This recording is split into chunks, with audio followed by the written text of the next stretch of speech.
Say hello to my little friend. This is a greyback cane beetle, or a Dermalepida alba if you're into that kind of stuff.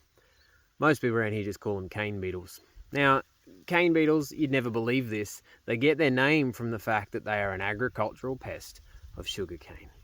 Now, what I really think is interesting about this beetle, and largely our relationship with invertebrates on the planet, is the fact that prior to sugarcane being farmed in this region, nobody knew anything about them.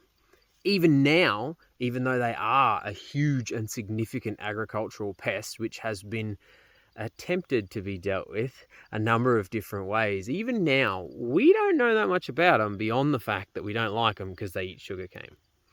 Don't believe me? Look it up. Find out what they ate before sugarcane was farmed in Australia. I can't.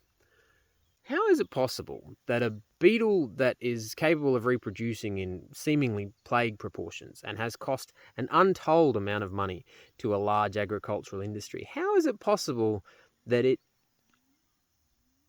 didn't exist before the farms were here? There's definitely something wrong with the way we think about bugs, the way we feel about bugs. The fact that the only bugs that ever truly get studied are either big and in your face or considered to be a pest, and everything else doesn't matter when they make the world work, that worries me. And that's why I'm out here photographing bugs. Not just common ones like this, not just pests like this, but all of them.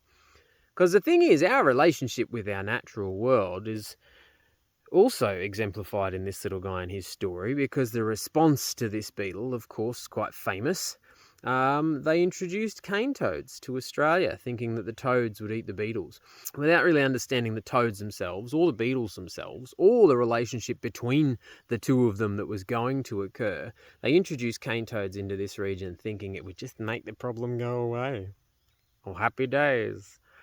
Obviously, you probably already know that didn't work. Cane toads didn't eat the beetles didn't disappear. Ironically, the problem got worse because the cane toads were being eaten by things that did eat the beetles, and the things that ate the beetles died from eating the toads that were supposed to eat the beetles. Whoopsie. So nowadays, we still have a toad problem, we still have a beetle problem, and we have a problem with the way we look at the world around us. And I think, maybe all of these problems are one and the same. I mean, really, the fact that we have managed to happily clear hundreds of thousands of square kilometres of vegetation to replace it for agriculture, especially things like this, which is really not that great for us anyway, and managed to turn the whole world into monocultures that are frail and possibly going to collapse, and all of this food security stress that we've made for ourselves. And at the end of that, things like this beetle coming along and eating our grass are what we think is wrong with the world. Maybe that was us. Maybe that wasn't them. I don't know. Say hello to my little friend.